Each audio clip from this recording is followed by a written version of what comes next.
Itu punya peran yang sangat strategis sebenarnya bagi apa penyelenggaraan pemerintahan baik di tingkat daerah untuk yang tingkat kabupaten maupun secara umum itu ya di kehidupan berbangsa dan bernegara kita kan itu. Karena meskipun untuk hasilnya itu tidak langsung kelihatan. Karena kita sifatnya seperti kalau boleh dibilang investasi jangka panjang. Karena ketika kita tugas dari Kesbangpol itu misalnya penanaman nilai-nilai wawasan kebangsaan kepada seluruh masyarakat.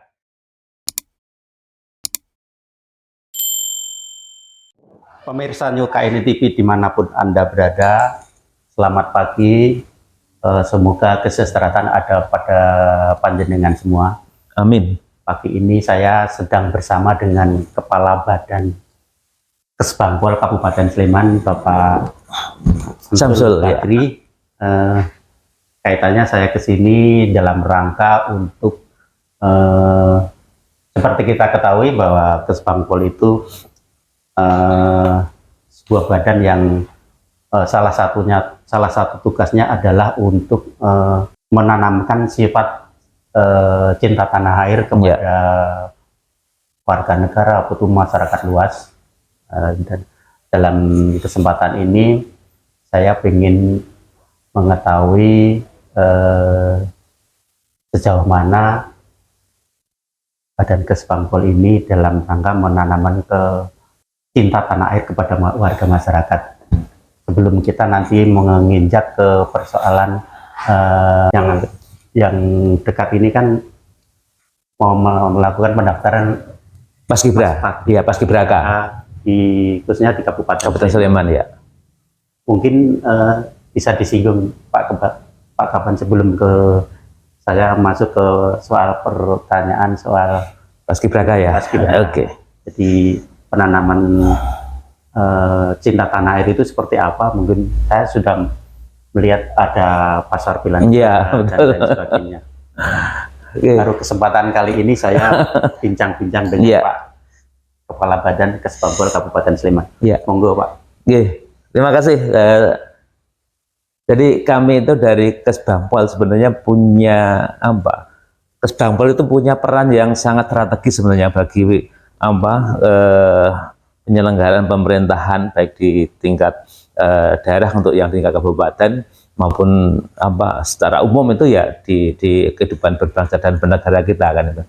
Karena meskipun untuk hasilnya itu tidak langsung kelihatan. Karena kita sifatnya seperti kalau boleh dibilang investasi jangka panjang. Karena ketika kita tugas dari Kesbangpol itu misalnya penanaman nilai-nilai wawasan kebangsaan kepada seluruh masyarakat, baik itu generasi muda, kemudian generasi yang segala usia, kemudian juga menumbuhkan rasa nasionalisme, menanamkan nilai-nilai Pancasila, kemudian menjaga kondusivitas masyarakat. Artinya kita bagaimana menciptakan masyarakat yang kondusif untuk menjadi bahan dari pimpinan untuk bagaimana nanti mengambil kebijakan, termasuk menciptakan kerukunan umat beragama itu ada di kami juga. Makanya kami ada forum FKUBRI, ada forum waspadaan diri masyarakat, ada juga forum pembaruan kebangsaan. Memang ketika kita menanamkan nilai-nilai tidak langsung bisa dirasakan, karena satu tidak langsung beda kalau misalnya kita bangun kan langsung kelihatan hasilnya. Tapi kalau menanamkan nilai-nilai itu kan tidak langsung, mungkin akan terasa ketika beberapa waktu kemudian. Kemudian juga jumlah penduduk kita, generasi muda, generasi yang tua juga kan banyak-banyak, sehingga ketika kita belum bisa menjangkau semua, sehingga belum langsung bisa terasa hasilnya. Tapi itu harus terus selalu kita lakukan juga. Nah, karena apalagi generasi muda kita dalam satu tahun 2025 misalnya kita keliling di semua kelurahan juga terkait dengan penanaman nilai-nilai wawasan kebangsaan bagi generasi muda, karena mereka nanti yang akan meneruskan estafet kepemimpinan dan perjuangan Indonesia, sehingga dari sekarang juga harus kita bekali mereka terkait dengan wawasan kebangsaan, cinta tanah air, bagaimana mereka memposisikan diri bersikap terhadap lingkungan untuk negara ini. Kalau mereka udah tumbuh cinta tanah air, akan dengan sendirinya mereka punya semangat untuk bela negara kan itu. Walaupun tidak harus kemudian mereka bicara yang skala besar nasional, sesuai dengan kemampuan di wilayah masing-masing di mana dia bertempat tinggal dan apa yang menjadi semacam sekarang posisi mereka anak muda misalnya, ya bagaimana mereka bisa memposisikan ketika dia sebagai pelajar misalnya, bisa belajar dengan baik, kemudian tidak terjerumus pada kenakalan remaja, tidak terjerumus pada narkoba, tidak terjerumus pada alkohol, mereka taat pada aturan di sekolahan, taat pada guru, bisa belajar dengan baik. Sehingga itu kan kalau itu terbangun dengan bagus kan mereka otomatis dia di lingkungannya bagus, di sekolah bagus, bisa berprestasi. Itu kan otomatis masa depan Indonesia cerah juga kan itu. Kalau semua anak muda bisa seperti itu kan. Mungkin dari ibaratnya dari tugas Kesbangpol ini, kalau filsuf beliau kan tugasnya nggak tentara ya. Yeah. Jadi tapi ini intinya menjaga bahwa negara itu tetap ada, negara kesatuan Republik tetap utuh ya. Yeah. Dalam arti filsuf bilang kalau membalikkan arah kapal itu, kapal yang besar ini kan sebuah kapal yang besar, itu tidak cuma sekali seputaran. Oh iya.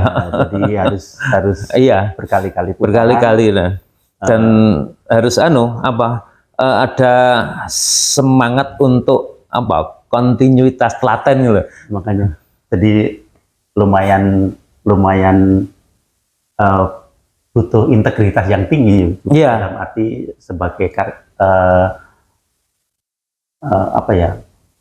di Kesbangpol ini. Betul. Jadi kita juga perlu menanamkan nilai-nilai kejuangan dan sejarah kepada generasi muda itu, biar mereka juga paham, tahu terkait dengan bagaimana Indonesia itu dulu diperjuangkan dan dipertahankan itu tidak ringan kan itu. Artinya ini tidak gratis kemerdekaan dan Indonesia bisa seperti itu. Dulu para pejuang kita memperjuangkan kemerdekaan, mempertahankan kemerdekaan kan dengan segala cara dilakukan, dengan mempertaruhkan harta, benda, nyawa, apa yang bisa dilakukan semua demi tegaknya NKRI kan itu. Nah, sekarang generasi muda tinggal menikmati harus mau untuk sadar itu bahwa mereka punya tanggung jawab moral untuk melanjutkan perjuangan para pendahulu itu. Oke, mungkin seperti itu gambaran secara global bahwa memang Badan Kesatuan Bangsa dan Politik ini tugasnya adalah yaitu tadi yang jelas tetap menjaga keutuhan negara kesatuan Republik Indonesia. Terus terkait dengan yang saya sampaikan tadi, dalam waktu dekat ya Bang, saya panggilnya Bang atau Bung ini. Boleh, apa-apa boleh. Kalau Bang nggak apa-apa. Kalau nilai-nilai dari rata-rata yang menggelurakan semangat perjuangan itu kan saya bilang Bung gitu. Bung ya. Oke, nggak apa-apa. Jadi biar lebih akrab. Jadi dalam waktu kan mau mengadakan pendaftaran pasukan pengibar bendera nanti di ulang tahun RI ke-81 ya Pak. Iya. Ya, itu dimulai kapan atau bisa diceritakan itu nanti prosesnya bagaimana, terus mendaftarnya di mana gitu. Ya, jadi terkait dengan pendaftaran Paskibraka, jadi kita di tahun 2026 ini untuk nanti ketugasan sebagai pengibar bendera pusaka di peringatan dan juga penurunannya tentu di peringatan hari ulang tahun kemerdekaan di tanggal Seleksinya 17. ini untuk kabupaten atau untuk pusat? Nanti untuk semuanya. Nanti kan mereka ikut daftar, nanti seleksinya di secara berjenjang. Oh, gitu. Jadi kita acuannya ada di Perpres 5122 maupun yang keputusan atau peraturan Kepala BPIP juga lah.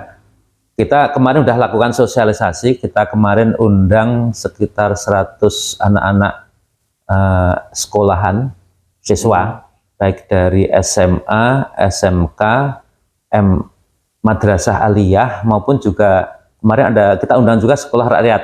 Kemudian ada yang datang juga dari sekolah rakyat dari satu di dari Kalasan itu. Sekolah rakyat itu Sekolah rakyat itu programnya Pak Presiden yang baru itu loh, dari yang khusus dari keluarga yang tidak mampu itu. Kan ada program, ada sekolah rakyat sendiri itu loh.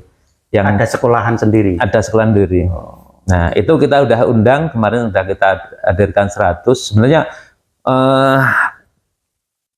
kita undang 100 karena keterbatasan tempat aja. Gitu. Kapasitas di unit 1 itu kan hanya 100-an, sehingga kita undang sebanyak itu. Sehingga kita sampaikan ke mereka terkait dengan akan dilaksanakannya seleksi rekrutmen anggota Paskibraka, baik nanti yang Kabupaten Sleman, kemudian tingkat DIY maupun nasional kan itu.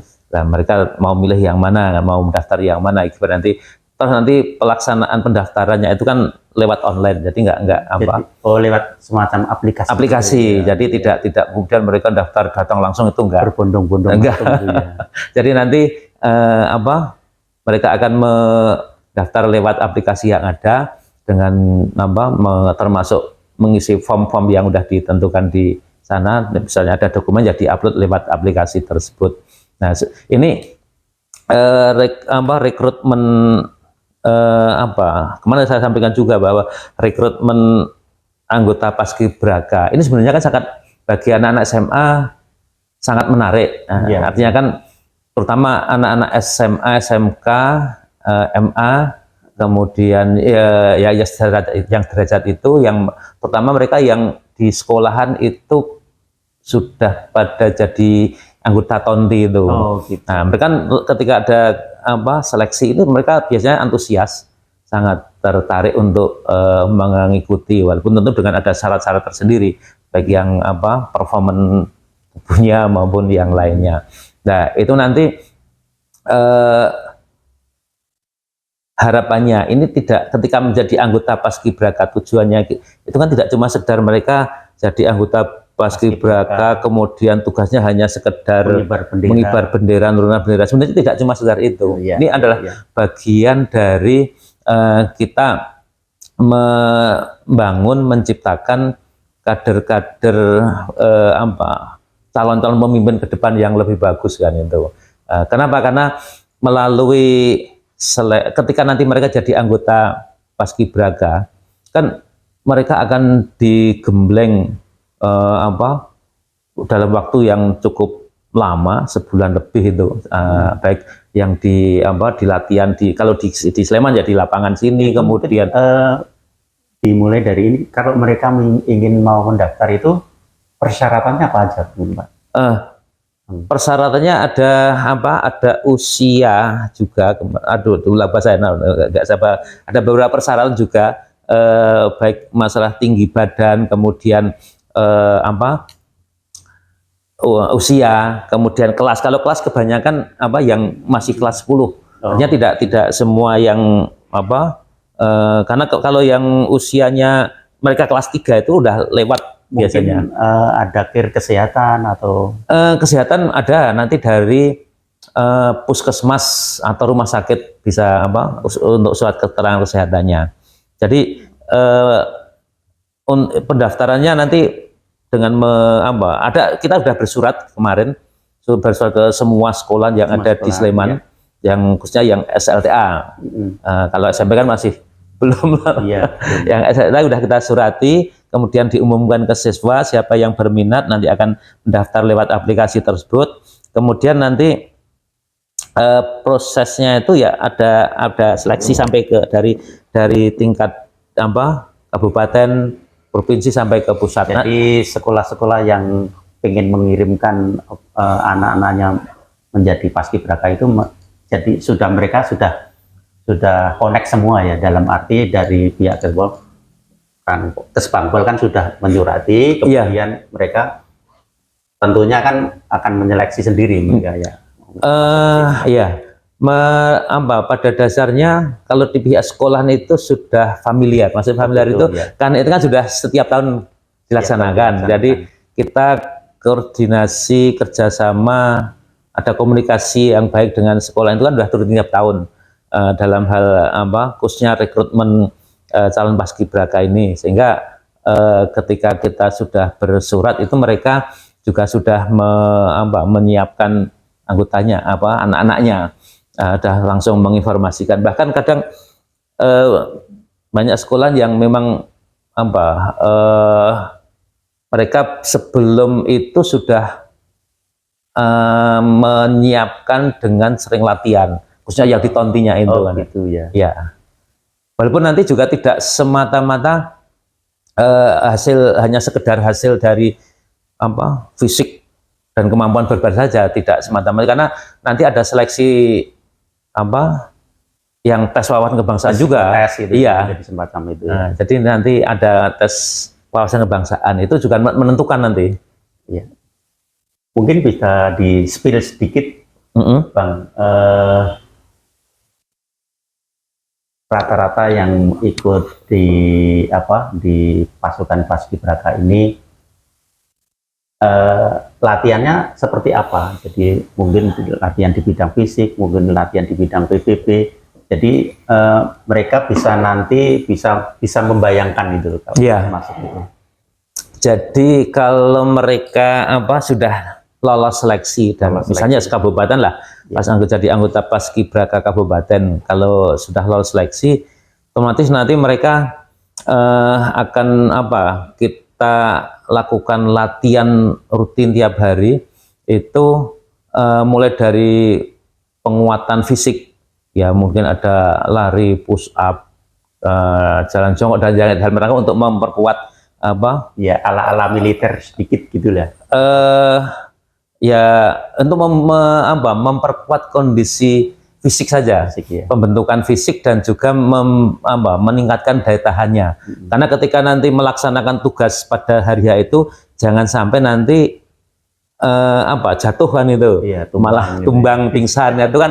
Makanya karena itu kan durasinya lama, waktunya juga panas, butuh ketahanan fisik yang kuat ya, sehingga itu yang harus disiapkan dari awal. Karena ketika anak-anak masuk diterima itu kan tidak semua mempunyai kemampuan fisik yang standar yang sama, sehingga di masa pelatihan pengembelengan di sini ya pertama kali dilakukan pembentukan fisiknya, yaitu tiap hari ada lari dan sebagainya. Kemudian yang kedua dengan latihan baris berbaris, ya, PBB itu ya tiap hari juga, walaupun bukan berarti kemudian tahapannya ini fisik terus, kemudian setiap hari ada fisik, ada baris berbaris itu. Tapi sebelum biasanya fisik kuat dulu, kemudian baris berbaris. Tapi untuk setiap saat berbaris, tapi juga fisik jalan terus. Jangan sampai nanti karena ini harus berbaris saja, fisik enggak, nanti pada puncaknya tidak bisa pada peak performnya kan itu. Nah, karena ketika menjadi paskibraka kan salah satunya kan ya selain fisik harus dukung fisik bagus, kemudian kemampuan baris berbarisnya bagus, juga nanti juga penanaman nilai-nilai di situ, membangun kebersamaan, kekompakan dan lain sebagainya antar anggota. Jadi ada semacam kayak karena kan dalam satu pasukan itu kan harus saling memahami, kemudian bisa kerjasama dengan bagus, kan harus kenal dengan baik juga kan itu. Dalam arti nanti anak-anak yang masuk ke paskibraka ini nggak cuma dididik di bidang fisik juga, tapi di bidang mental attitude juga. Oh iya, itu terkait dengan penanaman nilai-nilai kedisiplinan, kerjasama, tanggung jawab, kemudian wawasan kebangsaan dan lain sebagainya. Jadi contoh misalnya dari sisi kedisiplinan aja, bagaimana ketika mereka misalnya latihan dimulai jam 7 misalnya, harus sudah sampai di sini. Kan mereka dilatih harus bagaimana mereka merencanakan semuanya, kapan mereka harus, ketika jam 7 harus sudah mulai, setengah 7 harus sampai sini. Kan mereka harus menghitung, saya perjalanan jam berapa waktu dari rumah, harus jam berapa kali perjalanan, saya harus bangun jam berapa, kan dia sudah merancang semuanya itu. Nah, itu harus melatih disiplin dan dia merencanakan, mengelola, memanage semuanya dari rumah. Kemudian juga bagaimana mereka bersikap hormat pada pelatih, orang tua dan sebagainya, itu ditanamkan di situ, termasuk semangat dan dilatih untuk bagaimana memimpin dan dipimpin. Artinya begini, ketika memimpin itu kan ada komandan dan juga pasukan. Kan bagaimana komandan itu bisa memimpin anggotanya dengan baik. Artinya ketika, contoh aja lah, dalam baris-baris, komandan mau nyiapkan anggota, kan komandan harus siap dulu. Mau siap gerak kan harus siap dulu kok. Itu artinya bahwa ketika orang mau memerintahkan anak buah anggota, kan dia harus ketika mau menyuruh baik, ya ini baik dulu kan itu. Mau nyiapkan harus siap dulu, nggak mungkin kalau nyiapkan kok belum siap kan gitu. Filosofinya seperti itu kan itu. Terus si anggota juga bagaimana dia bisa mempunyai loyalitas di perintah sebagai anggota. Ketika itu perintahnya baik, benar, itu kan diikuti dengan baik kan, tanpa tidak kemudian terjadi pembanggangan, dan itu harus rapi, harus kompak, kan itu juga ditanamkan di situ juga. Dan kita biar nanti semua anggota itu juga mempunyai kemampuan yang sama dan siap dipakai sebagai apapun dalam ketugasan di situ. Sewaktu-waktu ada petugas yang ditunjuk misalnya sebagai komandan regu, dia berhalangan atau pas saat itu pingsan, yang lain harus siap ganti. Makanya ketika latihan selama di Gembleng di sini, ya ini latihannya tidak hanya satu, artinya tidak hanya kemudian yang jadi baris ini berisi terus ya. Jadi yang jadi ketua regu, komandan regu misalnya, ya gantian di latihannya itu. Walaupun nanti misalnya pada saat hari H yang ditunjuk ini, tapi yang lain ketika dibutuhkan siap. Jadi materi itu semua diharapkan menguasai, semuanya bisa menguasai. Jadi semua mempunyai kemauan yang sama. Dan termasuk tadi saya sampaikan, selain fisik, kemudian baris-baris, masalah sikap, wawasan kebangsaan, yang hasil dari itu yang kemudian saya dapat banyak dari testimoni orang tua, itu bahwa orang tua banyak yang bilang ke saya bahwa banyak terjadi perubahan ketika anaknya ikut paskibraka. Satu, dia ada sama orang tua hormat. Itu yang kadang tidak dilakukan ketika sebelum ikut paskibraka. Ya artinya tidak cuma sekedar hormat gini, oke ya dia tuh hormat gini ketika ketemu orang tua, tapi juga cium tangan, kemudian lebih menghargai, lebih sopan lagi pada orang tua. Itu yang dirasakan oleh orang tua. Kemudian di rumah menjadi lebih rajin, lebih tekun, ibadahnya juga tertib, waktu sholat ya sholat bagi yang muslim. Nah, tanpa artinya mereka menuju ke tingkat kemandiriannya makin bagus. Artinya orang tua tidak kemudian ngoyak-oyak harus bangun pagi misalnya, harus menjadi udah waktunya tidur kemudian tidur, kemudian misalnya waktunya mandi suruh mandi, itu enggak harus dioyak-oyak seperti sebelumnya kan itu. Itu beberapa yang kemarin ketika kami ngobrol waktu pengukuhan itu seperti itu. Ya. Terus ini kan kalau saya melihat cerita dari Bang tadi, saya melihat bahwa anak-anak yang ikut Paskibraka ini kan sebenarnya sebuah aset ya nantinya, sebuah aset untuk bagi ya negara ini. Terus mungkin ada tindak lanjut enggak dari pihak Kesbangpol? Ya, jadi gini, nanti kalau mereka sudah selesai melaksanakan tugas, itu nanti mereka jadi kader Duta Pancasila Purna Paskibraka. Jadi nanti ada wadah tersendiri yang kita bentuk sebagai ya namanya itu tadi kader Duta Pancasila Purna Paskibraka. Walaupun tidak harus semua ya, yang mau aja, nanti ada seleksi juga kan itu. Dan kita libatkan dalam berbagai macam kegiatan, termasuk yang kemarin misalnya sosialisasi yang Paskibraka kemarin itu kan juga kita memberdayakan para Purna Paskibraka itu untuk kegiatan, ikut terlibat dalam kegiatan itu. Masuk kegiatan juga kita libatkan ketika kita melakukan kegiatan di masyarakat ataupun di sekolah, itu juga kita libatkan juga. Artinya mereka biar tidak langsung selesai hilang kemudian luntur itu enggak. Artinya mereka tetap punya media untuk memberdayakan diri.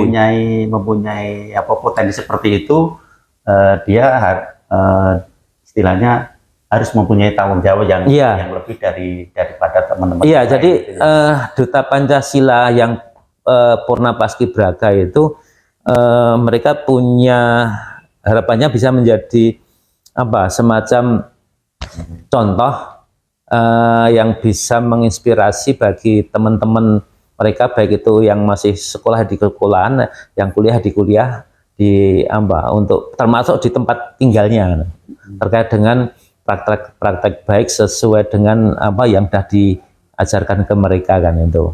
Jadi